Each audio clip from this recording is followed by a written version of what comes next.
What is going on, guys and girls? Welcome back to TVandME. I'm of course Kevin, and it's time again for The Walking Dead. Whew, what about that last episode? Holy crap, last episode was a bit of a train wreck in terms of just sheer carnage and mayhem.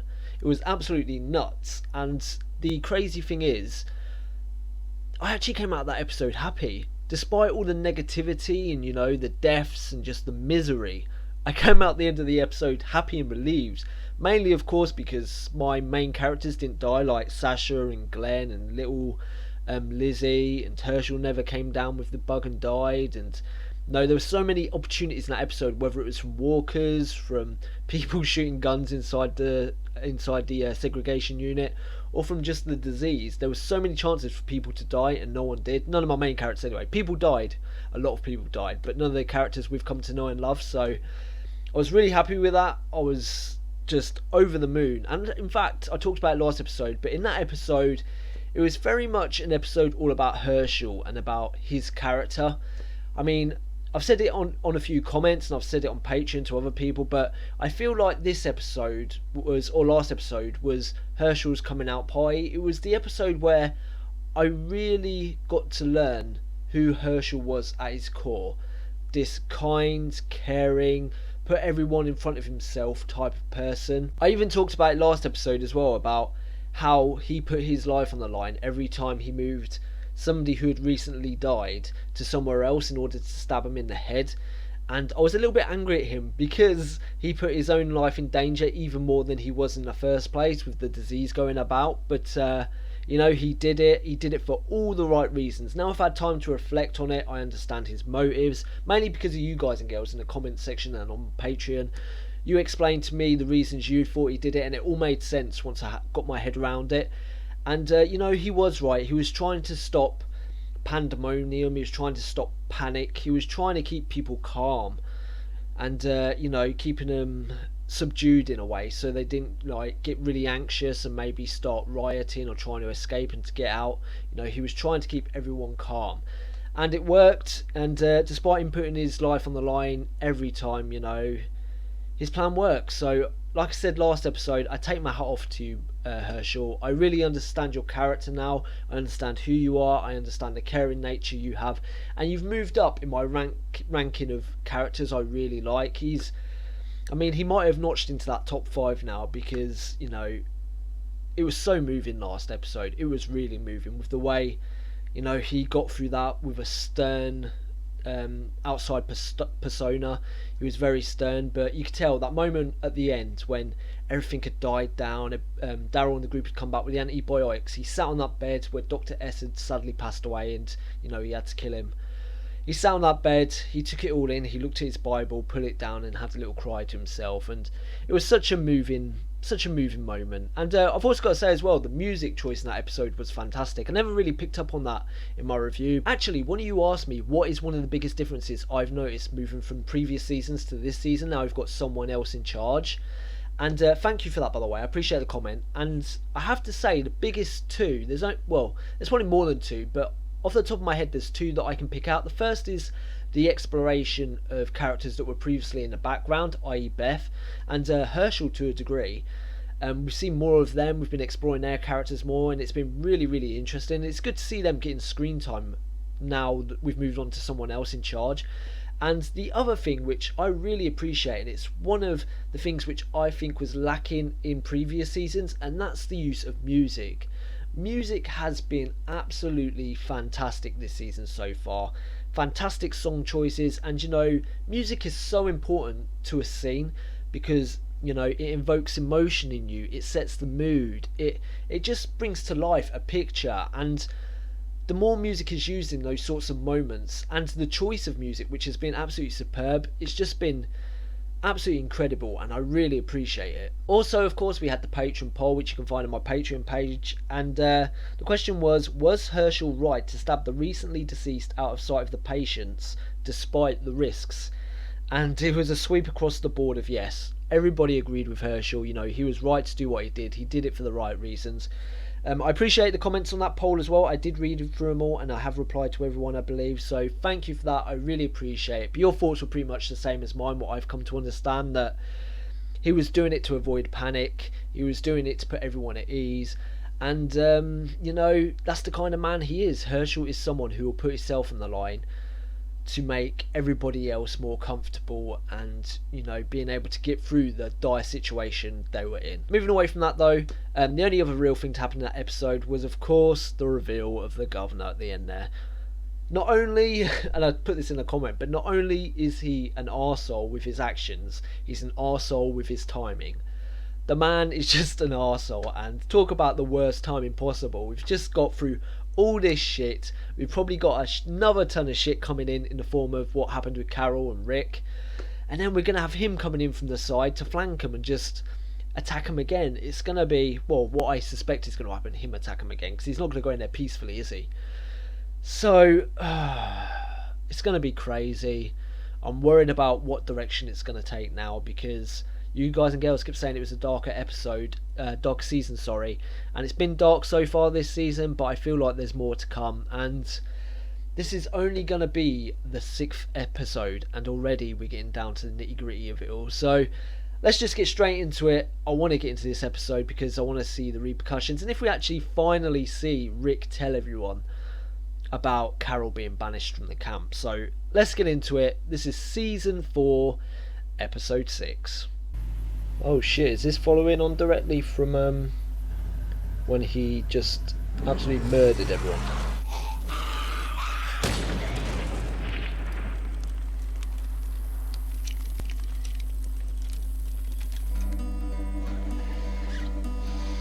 Use of music again, see what I mean? Oh shit, did they abandon him? I don't blame him, to be fair.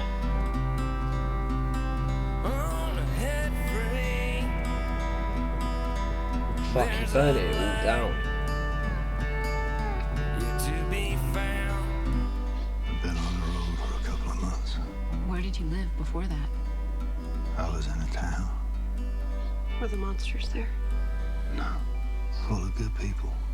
What happened? He just lost it. Who? Man in charge.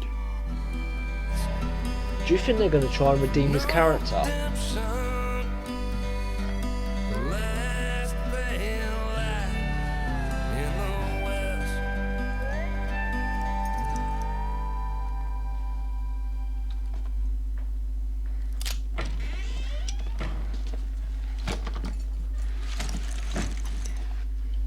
Are you planning on staying or not? Just for the night. I'm Atlanta City Police, and I have enough artillery in here to kill you every day for the next 10 years. You mess with me or my family, and I swear to Christ, I will put you down. Got it? Got it. You got a name? Brian Harriet. It's the name he saw in that building, isn't it? You gotta be hungry. Thank you. Why don't you slow down, buddy, all right? This ain't the Holiday Inn. Bucket on the left is for washing, right is for rinsing. You get enough to eat? I'll get you some coffee. You see that big truck parked outside? Dad drove for them. Even with the tank. The day they closed down the 75. When the SHID hit the fan. He grabbed Megan from school, picked me up at the hospital, She stole a bunch of oxygen tanks from that dump. and the three of us rushed over to get Tara. A little help here, big guy? Oh, right, no, not you. The other big guy in the room. Tara. 3.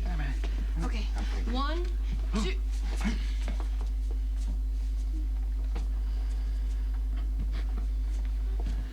You got kids?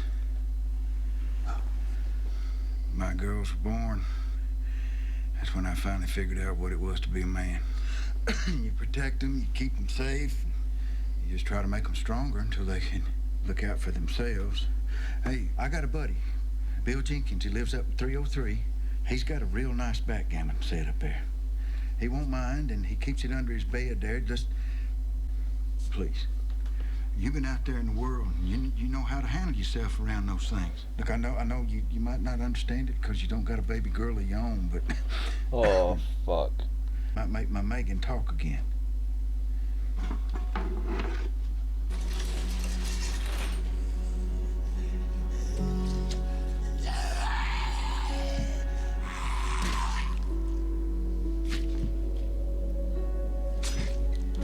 Fuck, that means he's got a gun as well now. To be fair though, if he wanted to do something to that family, I think he would have just done it.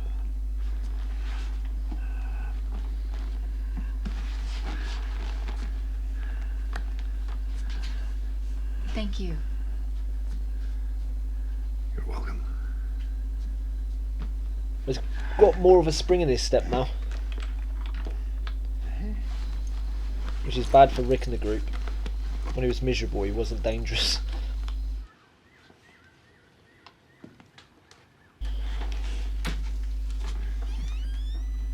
I need to ask you something. My dad's got stage 4 lung cancer. He's nearing the end. You've already done so much for us, but there's an old folks home a couple of blocks from here. Even one tank would mean everything. He really should have taken a knife. Why am I saying that? No, he shouldn't have taken the knife. I hope Walker gets him. The fuck am I saying?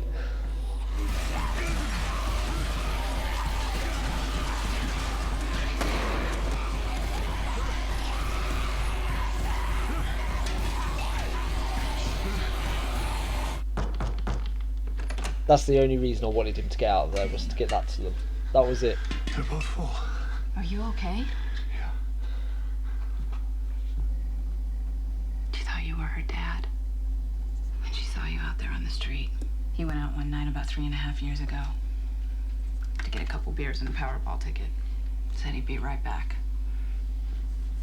Why don't you watch my patient until I get back?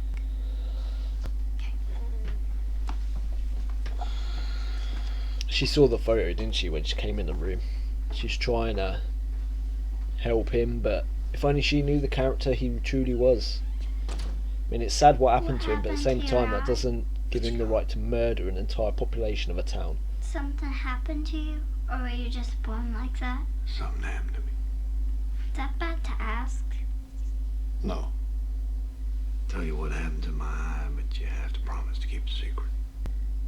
Plus, cross my heart and hope to die. Stick a needle in his eye. I'm a pirate. No way.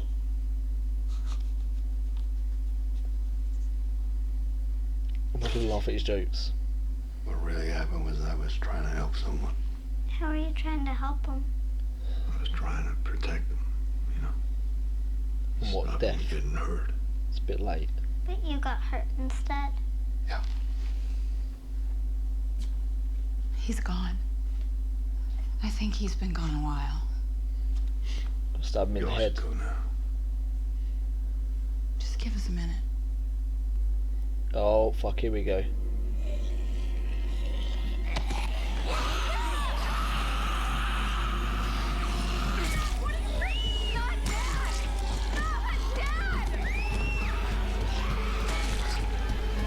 Oh my fucking god.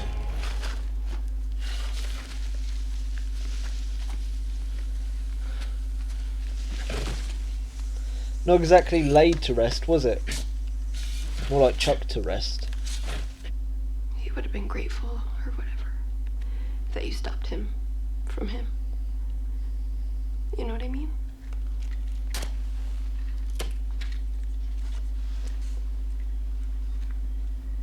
No, I don't know whether that's a good thing or a bad thing. He's letting go of his past. That could make him even more reckless. No. We're coming with you. No. There has to be someplace better, and you're gonna help us find it. Lily. I saw the picture, Brian. You had a family, I know that. And I know we're not them. But for now, you're stuck with us. And it's just the way it's gonna be. Is it just me or does she look a bit like Maggie? You already have.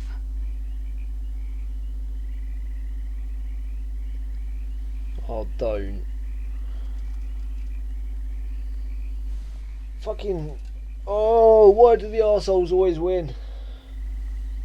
I'm not happy with this. He doesn't deserve nothing. My life.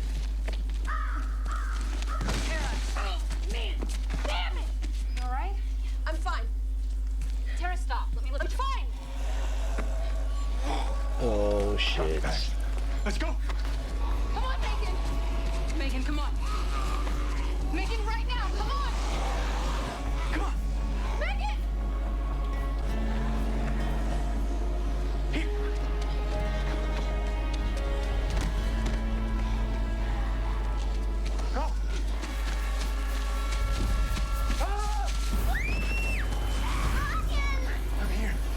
Oh, he's fallen into his own fucking trap. Oh my god.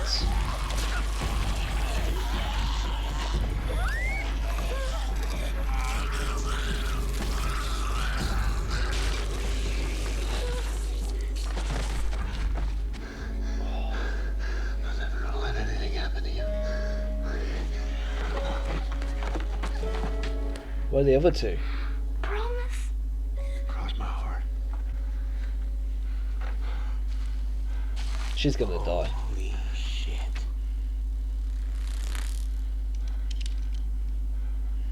Cross my heart. Martinez. So, I think this might be the shortest review I ever do. The governor's an arsehole, and I hope the family survive. Thanks for watching. In all seriousness, that is honestly how I feel. It seems like that they're trying to put the governor character on a redemption story. Either that, or they're setting him up for another fall to make him even more dangerous. And the reason I say that is because the introduction of the little girl, Megan I believe her name is, of course it harkens back to his own daughter. It harkens back to the time before the apocalypse for this character, the governor, for Philip, for whatever he said his name was in this episode. But I feel like they're building them characters, that small family, as either that redemption story where he helps him out, like he has so far. You know, he's helped him out, he helped him with their father who died, he's been the errands boy helping them out. But that's the reason why I think that may be for a redemption story. But at the same time, I don't feel like this family will stay. I feel like the writers would do something really cruel to this character, because I feel like the governor at this point is beyond redemption. Maybe if you kill one person you can be redeemed, you know, but the fact he mowed down an entire town of people, the entire fighting population of Woodbury, gunned them down pretty much, and he also tied Andrea to a chair, he stabbed Milton in cold blood. This man is non-redeemable no matter what he does in my eyes. I don't care how soppy he is, how sad he is, how sad his story it is. It's just, he's the governor, he's a dickhead, he's an arsehole, and I don't feel like that's ever going to get out my system because I know his history. Of course, these characters that we're introduced to don't know his backstory. I mean, we saw in this episode how, you know, he put on that front as a good guy. But then the second shit hit the fan, and even though he saved the family, you know, he went straight for it. He started bashing in the skull. He went to the violence, which we know he's capable of. And yes, he saved the family's life. He saved him from being eaten. But the fact she was screaming no one stop, and I think he had killed him by that point. I don't know for sure, of course, this is just speculation. I don't know if he'd killed him already, but he kept on smashing his face in. And even when they went to bury him, they didn't lay him to rest. Like I said, they just chucked him to rest. She would look like she wanted to lay him down into the hole, into the grave, but he just chucked him, like throw him away. So, I mean, we had little inklings of the old governor, but again, I think they're teasing us with a redemption story. But what they're going to do is, they're going to get him close to this family, to this young girl. He's promised to keep her safe. I feel like they're going to kill the family one by one, and then they're going to kill the young girl. And because we know who the governor is, he's lost his daughter once, he'll start seeing this girl as his daughter, she'll die, and then he'll become even more dangerous, just completely closed off. There might have been some emotion in there still, you know, when he was Philip, you know, the governor of Woodbury, but I feel like they're going to kill off that young girl, and that's going to be the end of just any sense of normality with that guy. I suppose there is a third possibility of a route he'll take, which I think is not likely, but there's every chance he'll take them to the prison, knowing that Rick and the group would kill him, or hoping that Rick and the group wouldn't kill him, maybe punish him but not kill him, and he could live there with them. But I don't see that happening. One, because he despises them, you know. Michonne killed his own daughter, which he sees as his own daughter, even though she was a walker. I mean, Rick destroyed Woodbury pretty much, you know, went in there and just wrecked face. I mean, they came to attack them, but they fought them back, and then that caused the governor, or in his mind, I expect, he feels like Rick caused him to then turn and kill all his own people because they wanted to run away. And then he took the other people out of Woodbury and took them back with him. Like, you know, stomping on his own ground sort of thing, you know, taking his people, and then they now side with Rick, so he must be angry about that. I feel like that option, the option of taking that family to the prison for safety, is a very, very, very outside chance. I don't feel like that's something that will happen. I feel, like I say, more likely that either they're going to put him on a redemption arc, which I don't feel like he could ever redeem what he's done, and the other one is set him up for a big fall with the young girl. So I actually think that could be the patron poll this week. I think that's a good question. Can the governor redeem himself? It's going to be a simple yes or no, but can the governor redeem himself? So if you're on Patreon, vote on that poll, and I'll discuss it in the next episode. But that's pretty much all I can say about the governor in this episode, you know. I suppose we could touch on Martinez and Shumpert. I mean, we saw Martinez in this episode again in 2 scenes. Once at the beginning where they abandoned him, which I don't blame them for, after witnessing what they saw. They probably discussed it and were like, why are we even bothering? And then at the end there, when, quite ironically, the governor fell down his own hole. And which must mean he's actually quite near the prison still. Yeah, he fell down his own hole and saved the young girl's life, which I do appreciate. Like I say, I haven't got anything in for the family. I hope they do survive. It's just him and the governor, and I couldn't give a shit if he had died in this episode, if I'm honest. In fact, I'd be happy because it means respite for Rick and the group. But again, I didn't even think about it in the episode, but we know he doesn't die because we saw him at the end of last episode staring out the bushes at the prison. The problem is now, though, I don't know where we are in the governor's timeline. Whether at the end of this episode we're caught up with modern day Rick's group, or whether we're still like 3 months behind, or where we are in the timeline. Maybe you guys can help me out with that if it's not a spoiler. If you feel it's a spoiler, do not tell me, but if it's not a spoiler, let me know if we are up to date in terms of timelines. But that's about it. I haven't really got much to say apart from that, so let's leave that there. If you've got any questions, as usual, don't forget you can put them in the comment section and I'll answer them there. I don't think there's anything I missed talking about because it was basically focused on the governor all through the episode, which I understand why they did it. It was an interesting choice, showing us where he's been and what he's been up to, and maybe, like I say, setting him up for a fall or up for redemption. We'll have to wait and see. But that's about it, guys. Thank you for watching. I appreciate it as always, and until next time, bye bye. Thank you for watching Season 4, Episode 6 of The Walking Dead with me. If you enjoyed this video, please leave a thumbs up because it helps me and it helps the channel grow. Also, if you've got any thoughts or theories, please leave them in the comments section below. But please, no spoilers. You can also support me on Patreon for as little as $1 a month. You can find the link in the description with all the rewards tiers. And finally, if you want to keep up to date with the channel, you can follow me on Twitter at TVandME Reacts, or you can subscribe.